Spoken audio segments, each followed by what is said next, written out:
Live Target Score Vancouver podcast. Welcome back to another episode. Not only another episode, but the first time we've gone live for a post-game show, and it just happened to work out that Kyle Julius is available 15 hours ahead of us. So timing worked out.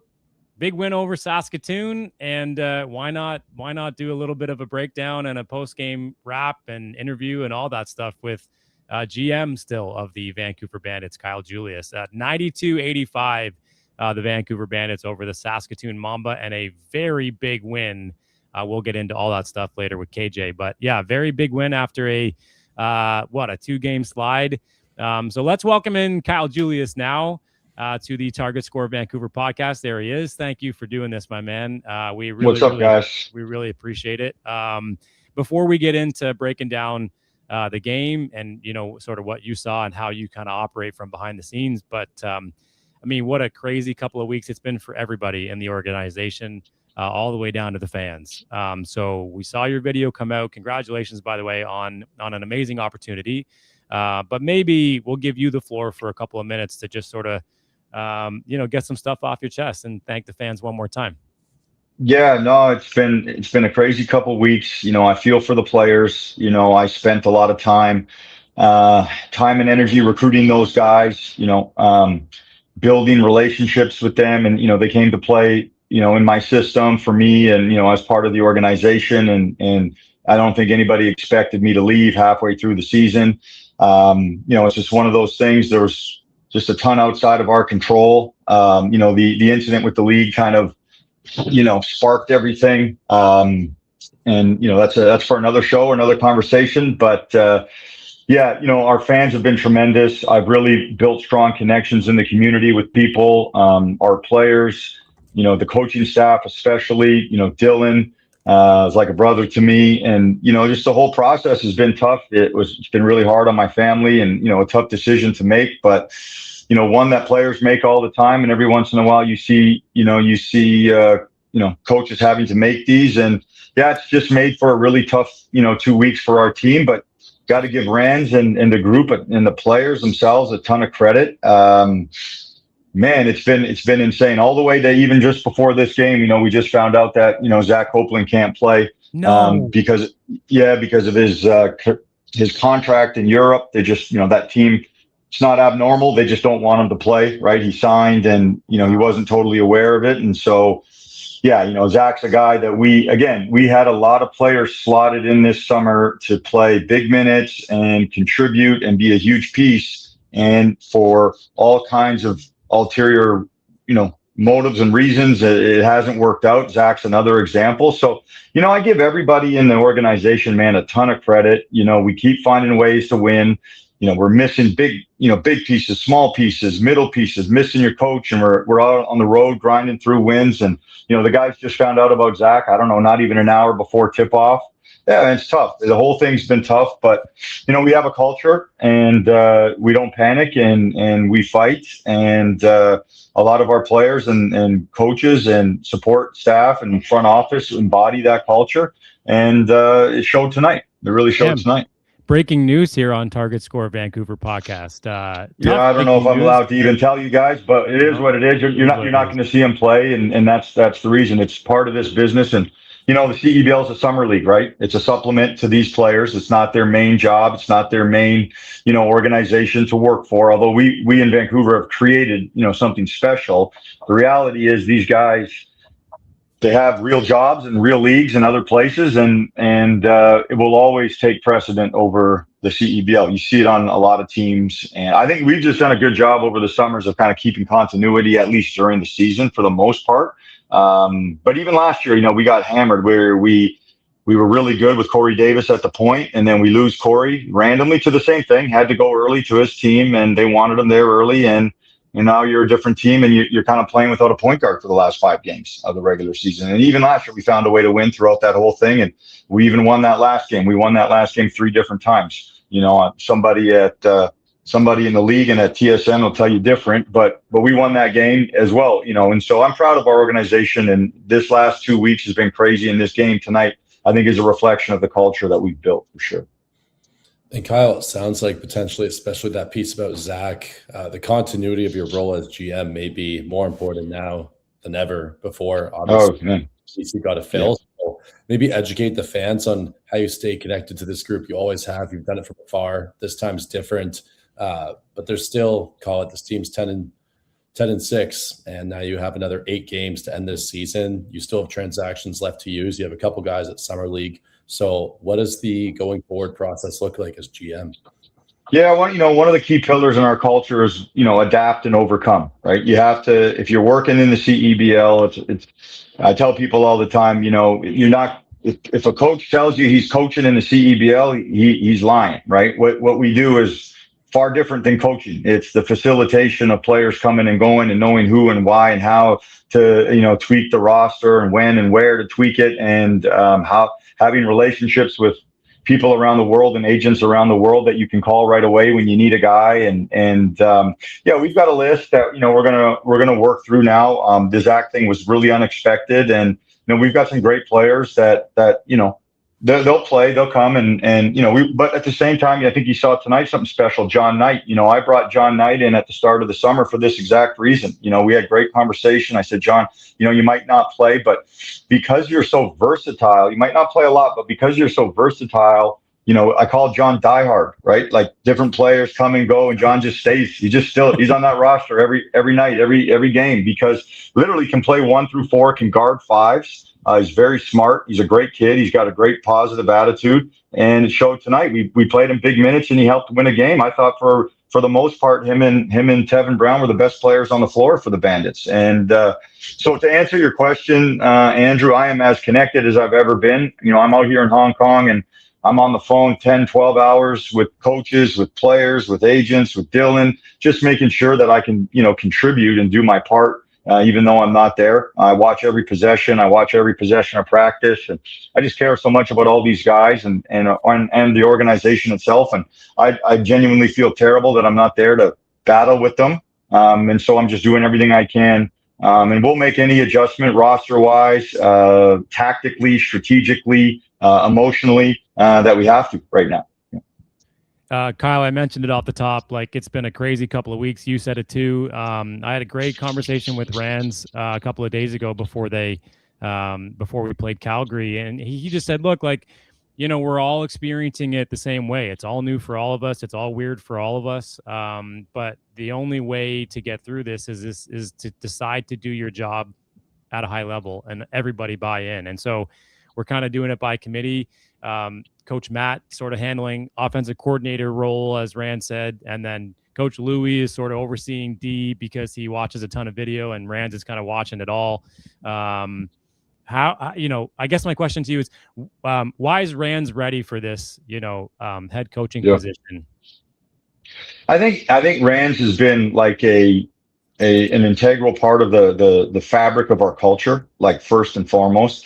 He's been right there through the good, bad, and ugly for the last couple of years. And he's been in that first chair beside me, and I hired him, to be that guy. And so I think he's naturally ready, because of that, first of all. Second of all, he's got the demeanor.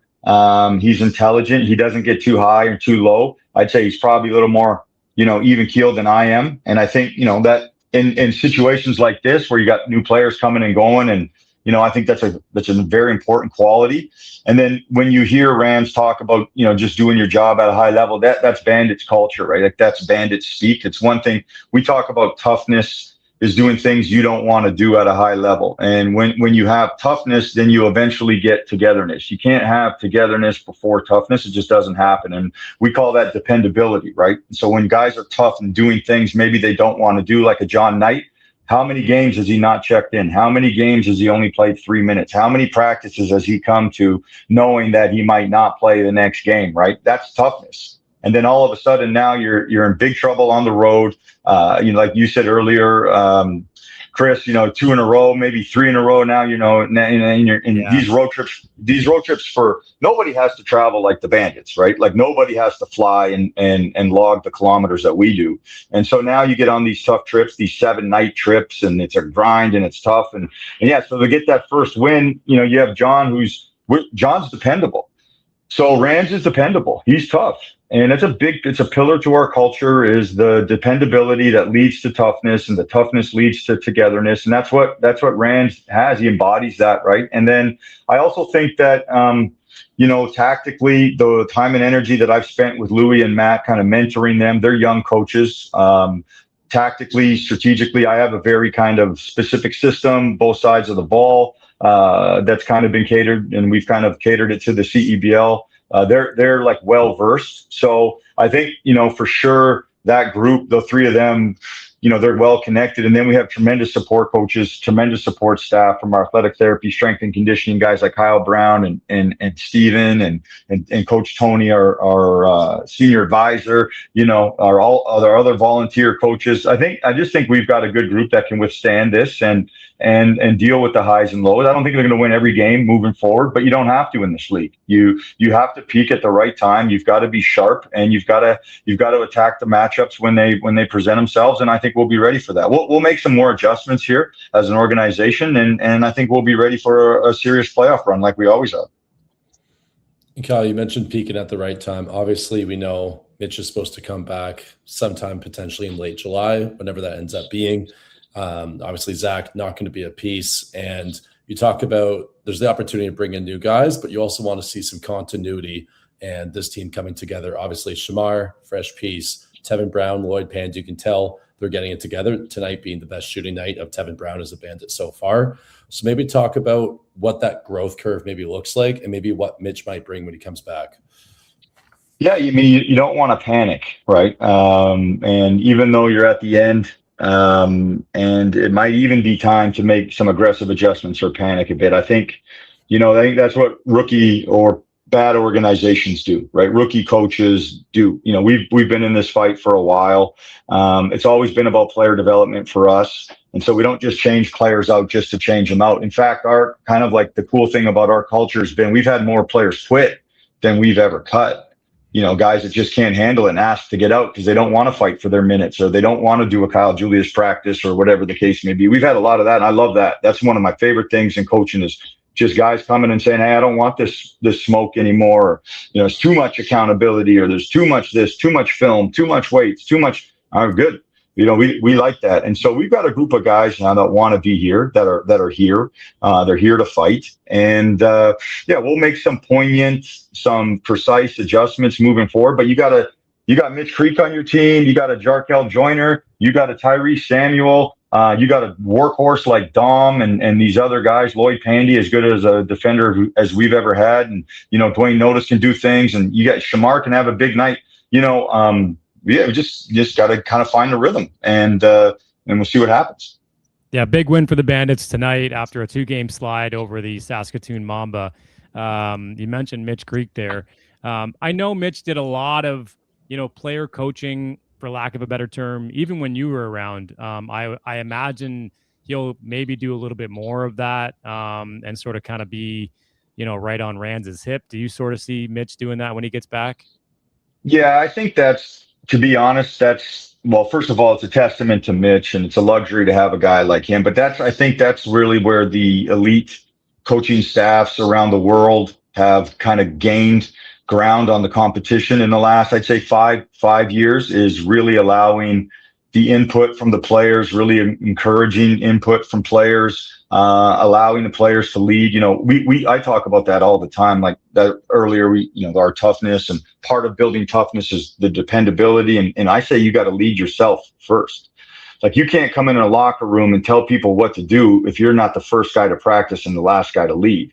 You just can't, right? You can't tell guys how to play if you're not first to the floor on a loose ball and you're not willing to lay your body on the line, especially in our culture. I don't let those guys talk. Even we don't listen to those guys. We've had those guys.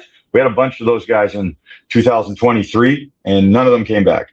Mitch is a guy who talks and walks it, right? And we've got a couple of those guys in the locker room right now, and it's important, so yeah, you want Mitch talking. You want a guy like Mitch leading the group. I think I've seen quite a bit of it out of Tevin Brown, and it makes sense. He's got the kind of resume and abilities to back that up.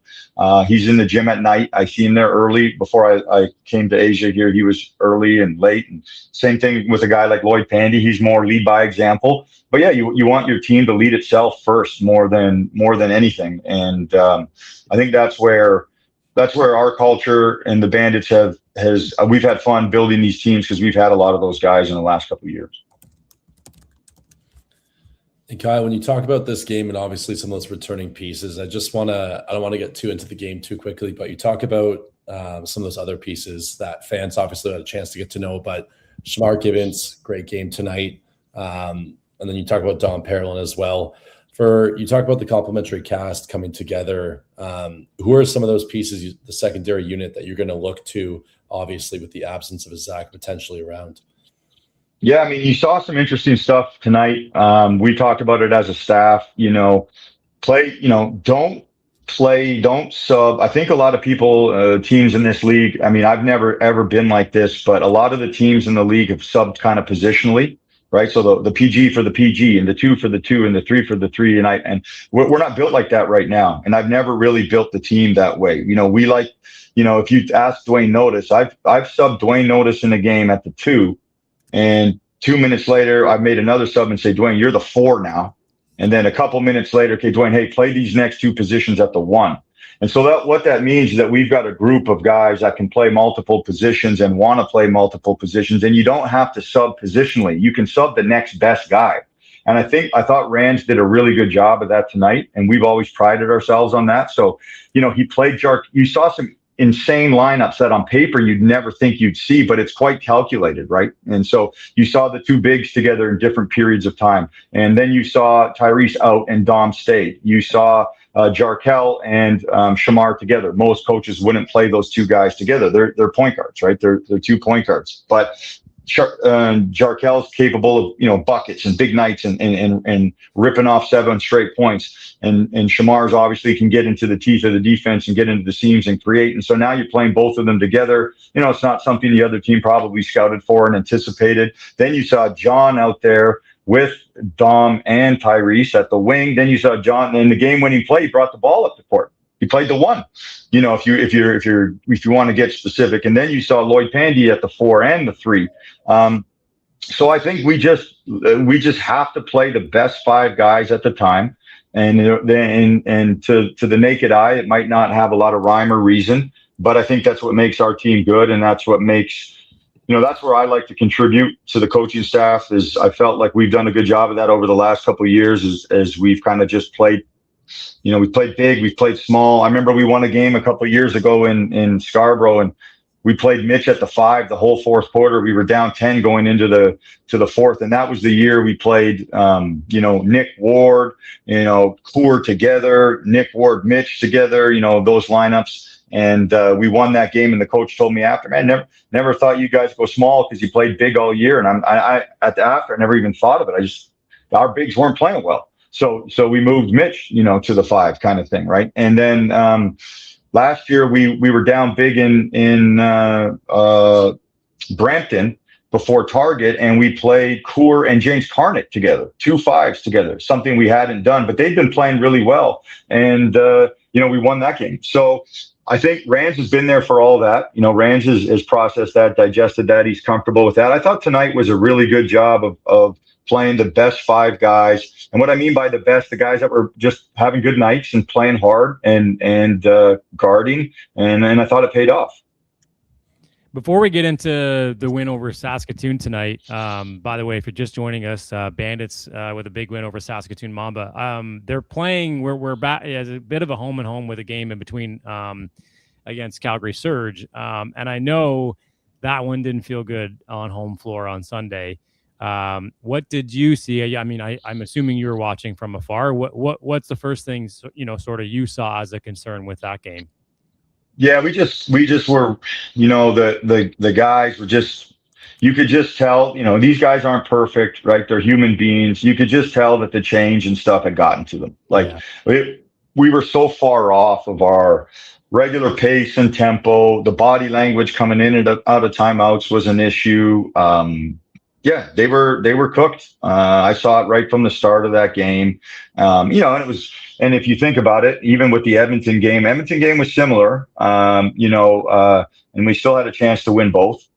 As poorly as we played, still had a chance to win both. And so, yeah, I talked to a lot of the players about those details, and I know the coaches did, and we had some long coaches meetings, and the coaches still are trying to find their groove, like who's really doing a lot of what during a game is tough, right? And because these coaches care, and so I think sometimes maybe one or two of them might be doing a little bit too much during the game because they want to win so badly, they want to help Rand so badly. So it's like figuring out that too has been part of it. But yeah, that was a big step forward tonight. They definitely got outplayed and outworked the last two games at home, which is unfortunate, but I just think it's a byproduct of all the change, to be honest. And looking at tonight, Kyle, obviously Rand starts his Bandits tenor 2-0, and then fans see, okay, 2-2, and you get a big win tonight. But what maybe get lost in there is, the offense hasn't been clicking, but the defense and the points allowed has actually been slowly trending down the past couple of games. So obviously, despite the transition, you're overseas. Do you feel like this team is starting to find its defensive identity, and do we maybe see a little bit of that tonight? Yeah, I think, the day I left, Lloyd Pandy arrived, right? And we signed Lloyd as the main stopper, a big defensive pillar, a leader defensively. I never had him, for those first, whatever it was, 8 or 9 games that I was there. And so I think I was telling the coaches that Lloyd's defense and the way he plays was got to be worth 5 to 8 points, defensive scoring wise. And I think it's proven true. And I just think they were just more dialed in tonight on, the actual kind of responsibilities and assignments. And I think it showed. And yeah, we've definitely been better overall defensively because with the arrival of Lloyd, I got to be honest, I think that's a big thing. And, Jalen House leaving was tough on everybody too. Like we haven't talked about that. The guy was leading the league in points and assists. And, that was unfortunate for us at the same time. But I think he struggled defensively, for sure. I don't think that was a surprise. So, addition by subtraction there. And then you also add Lloyd. And I think, the defense is better. It's definitely better. Yeah, I've been pretty candid about how I felt, Jalen maybe not fitting in. We don't have to get into that conversation, but I just felt like he just didn't really fit the culture. Saw a lot of bad body language, saw a lot of pouting. I know I heard, from my perspective, trying to listen in on your timeouts, like, I could hear some disagreements between you and him, and it is what it is. And it's unfortunate, but it almost feels like they're better off, in a way. Would you agree? I'm not trying to make seen that. Yeah. Go ahead. Yeah. You see that on teams all the time with, high usage players. I wouldn't say we're better off. I just think that Jalen, you got to kind of, he wasn't part of the original plans. Right. And so if you bring a guy like Jalen House into your team, you got to build around him accordingly. And what happened, I didn't do that at all. In fact, Jarkel was our first point guard that we signed, and Jarkel just couldn't come early enough. And I had connections to Jalen's agent, and obviously he's an elite player, obviously. He's a warrior, like the way he plays, though, he cares, man. And once he steps on those lines, he competes at a super high level, which I had a respect for. So I was excited to bring him in. But yeah, I would agree that probably wasn't a perfect fit. He might have even been too good for, the way that we want to play as a team. I mean, again, this is a puzzle, and every piece has got to kind of make sense and fit together in a certain way. And he just really wasn't part of the original plan. And I'm not sure that we had the right kind of guys around him to kind of accommodate his style. And Kyle, fans are really excited for how this season is going to run down. Obviously, Edmonton's now a game up on you in head-to-head, as is Winnipeg. You have a date with Winnipeg, a rematch coming at the end of July.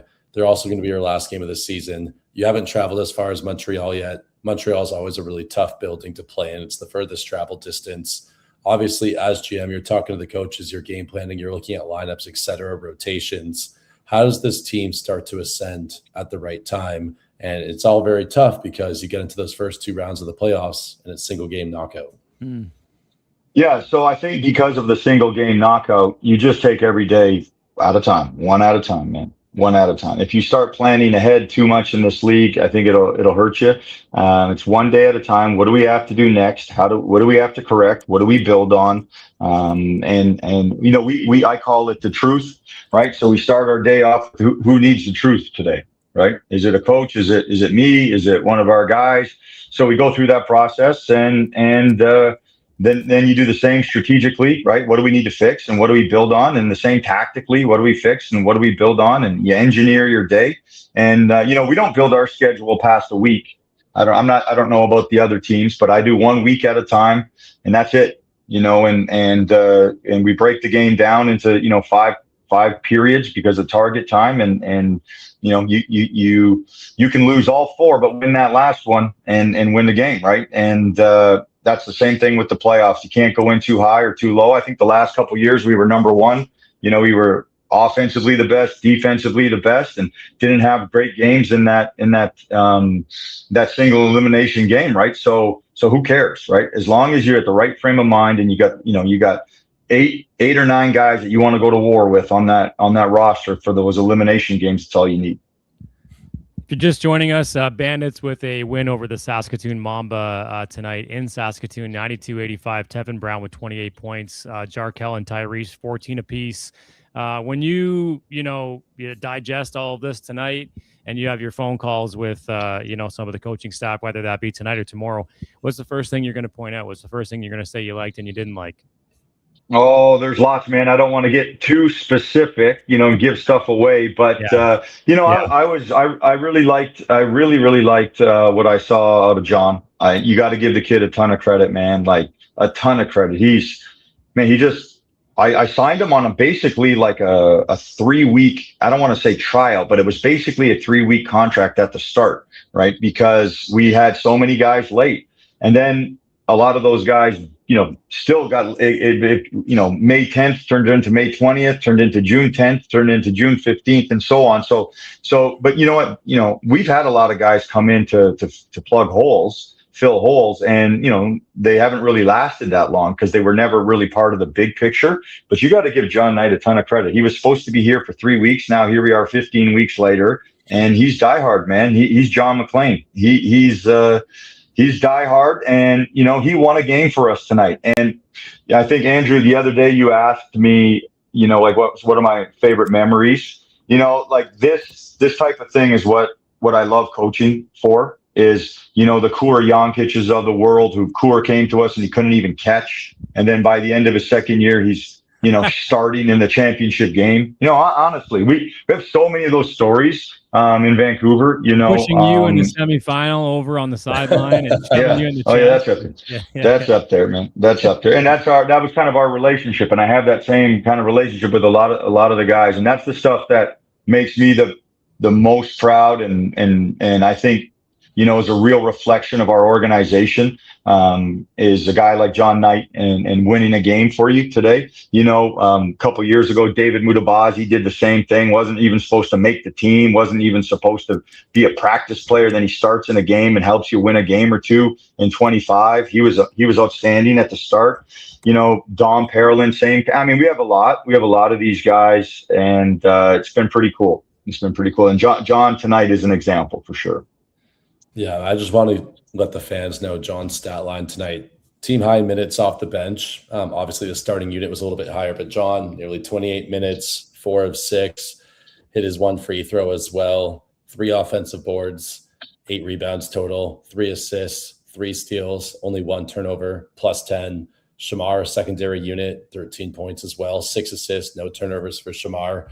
And this team has sometimes struggled to have its bench outwork another team's bench, but tonight, they were able to do so. In fast break, you guys were plus 22 in fast break points tonight. So it all really came together. But I love what you say about memories, Kyle, and I kind of want to dive into that a bit. I'm gonna kind of cue you. There's just so many that come to mind. You talk about culture, and culture is something that lasts when you walk out the door. And obviously, you're still figuratively there. You're overseas, but you can feel the Kyle Julius effect in the market. You've named some names, and there's players whose careers are better off because of you bringing them to the Bandits. I think about people who got their first foray into pro ball. I think about Sam Maillet, who's this kid from Dal. He's going to UVic. He's got a mullet. Can he play? You found a way to use him, and his career is better for it. I think about Diego Mafia. Bandits, I think, started 1-4 to start the season, 1-3.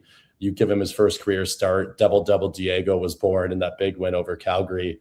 I think about Junior Cadogan and you holding Junior post game, one hand pass to Olu onto the hoop. There's just so many crazy things that come around. And as we go down memory lane, I've already thrown a few out there, but I think what you've touched, and also the Bandits youth camps, the community programming, the Indigenous side of the game, all the different things, the South Asian stuff, obviously Filipino heritage. You've always been at these different events, BC provincials, you're handing out scholarships. So from the players to the grassroots, there's so much that comes to mind. We'll never get to it, but as we kind of flash through it, what comes to your mind? You know, when I got my Division I scholarship, you know, I really had my eyes open to basketball at a certain level, right? Growing up in Northern Ontario in a hockey town, Thunder Bay, you know, and getting a scholarship. And I remember our first road game. So I went to Furman University in South Carolina, and I played for one of the most intense people in the world, a guy that made me look like an angel. You know, his name is Larry Davison. I don't believe that. Yeah. Listen, we don't, that is another show in itself. Trust me. And, we're playing our first game on the road, and,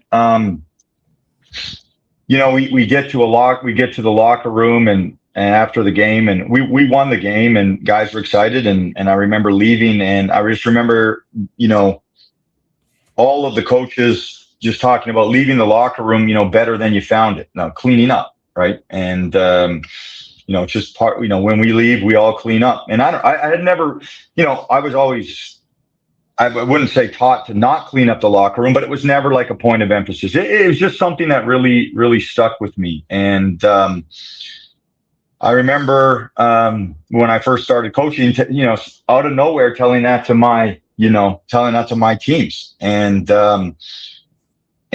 I think I can say that about the Bandits in general, about living in Vancouver, about working with the organization for 7 years. I'd like to think that I left it, you know, better than I found it, right? I'd like to think that the players that came to me were better after they left, and the front office, our relationships, the community. I'd like to, you know, to me, what would mean the most is that people say that he left it, you know, better than he found it. And, you know, it's kind of emotional too. It's tough because it was my identity in my life for a lot of years, right? And my boys, my kids, and my wife, we came to, you know, Vancouver, and we don't have family in Vancouver, and, you know, we don't have friends. I didn't have friends. I knew some basketball people just from the basketball world being small, but we came alone. Yeah, we contributed to building the Bandits up to be what I think is for sure the best franchise in the league, you know, and that's just the most powerful thing for me is I got to be a part of that. I got to be a piece of that, and it was hard. It wasn't easy by any means. And now here we are, and you know, there's still, like you said, Andrew, 8 games left and some playoff games, and I want to help this team even more than I ever have. I just can't physically be there, you know, and I'm hoping great things can happen, and we'll make the necessary adjustments to do so. But yeah, the whole thing has been unbelievable. There's way too many great memories to pick just one or a few. I coach because I'm addicted to happy locker rooms. That's my thing. You know, walking in a locker room after a road win, walking into a locker room after a hard practice, and the guys are happy and they're smiling and they care about each other and they care about the group. That's my addiction, and that's why I coach. And I can tell you this, that my time in Vancouver, there's been way more happy locker rooms than sad. And there's definitely been some sad ones and some heartbreakers, but there's been way more happy. And that's what'll stay with me and resonate, and I'll cherish the most for sure. That's amazing. I could think of a lot worse addictions, or a lot worse things to be addicted to. So for sure, that's really good. Speaking of walking into locker rooms, before we get going, I wanna know where this whole diving into a laundry bin and garbage can, ritual came from, or tradition came from, because after, you know, during your first game, I think it was your first game, that part of the 3-game suspension, I think it was your first game, Rands did a laundry room dive, and it sounded like the whole room erupted. So where did this laundry basket diving thing come from? Because to me, it's very Kyle Julius. Like it fits you. Yeah, well, I'm a hockey player at heart, right? And when I grew up playing hockey, and actually I'm out here in Hong Kong right now, and it's like 40 degrees, and you walk outside for 5 minutes and you're covered in sweat, and there's a guy from our team in China with me getting my Chinese visa. We have to go back and forth to this office, and a little bit of a walk, and we were talking about weather, and I was telling him I grew up in the snow and I played ice hockey outside. He just could not believe me. He had no idea, what I was talking about. And so, yeah, I mean, and when I played hockey, I loved to fight, and I loved to hit, and I loved to, forecheck, and body flying is a cultural term that we try to instill in our guys here. And I lived it, and I played that way: hockey, basketball, football, you name it. And in 2023, we were bad. The team that we had here in Vancouver, we were laying the foundation for what we were trying to do. I had built the team from Taiwan, and again, some bad luck. A few guys couldn't make it, and one of our best guys got hurt early.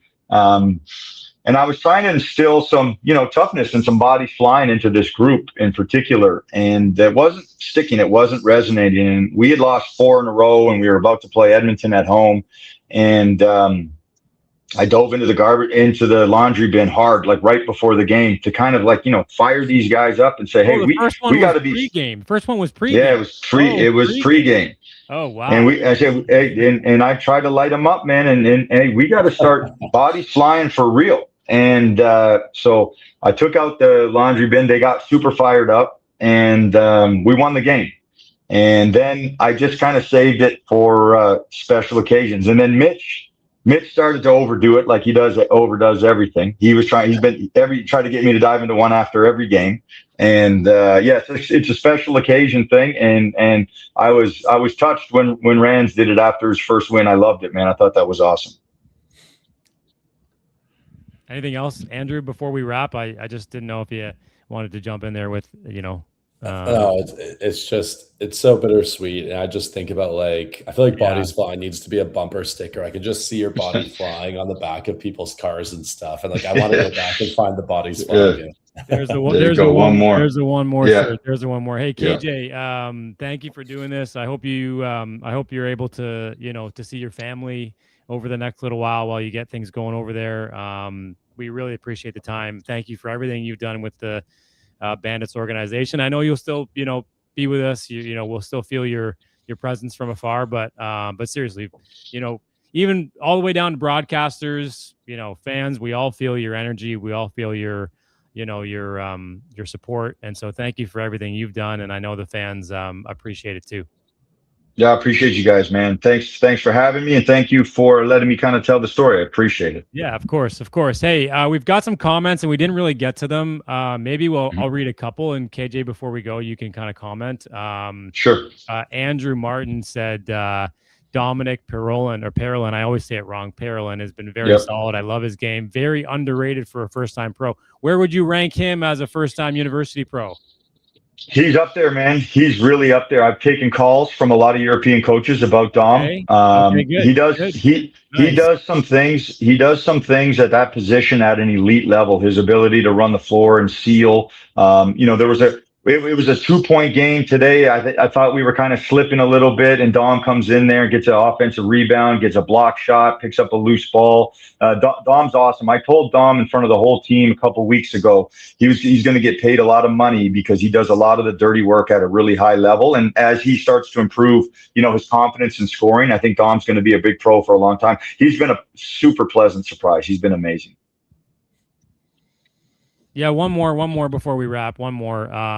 This one, I don't know what the I'm not going to be able to pronounce it, but he'll know when I read his comment. And I like it because he says he's a young coach. For young coaches who want to continue climbing, how do you decide when it's time to leave a place that you've invested for so long for an opportunity that could accelerate your career?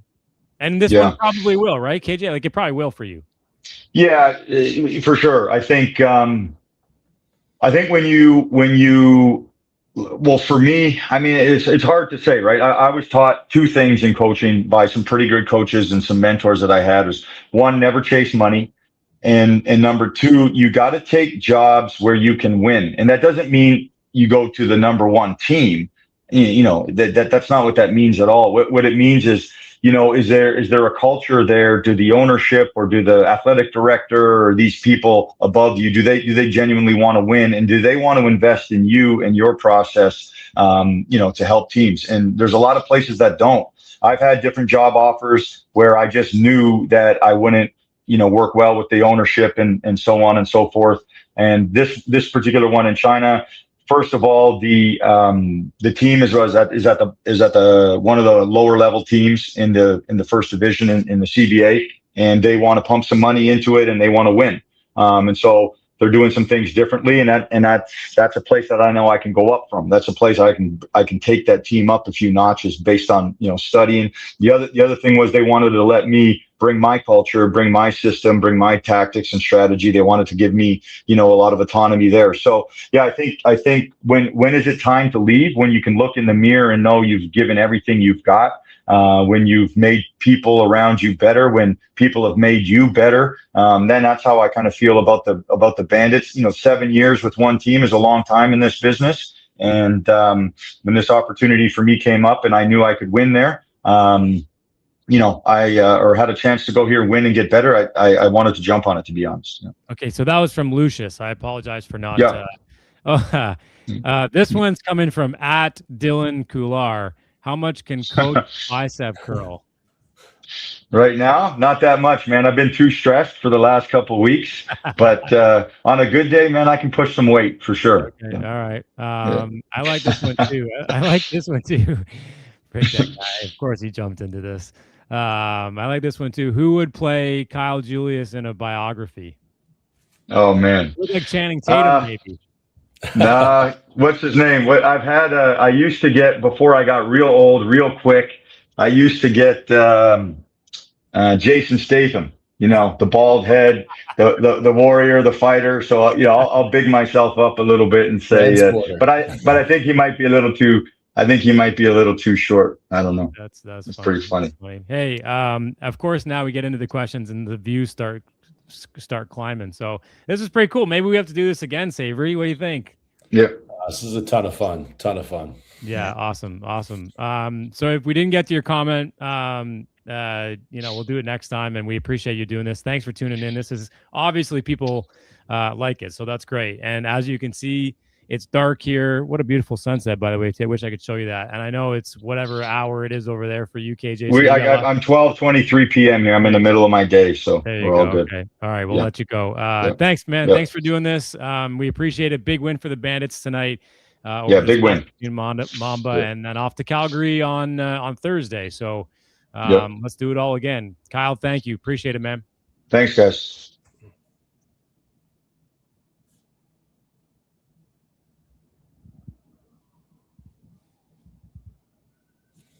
Are we done? All right, we're done. Beauty. There we go.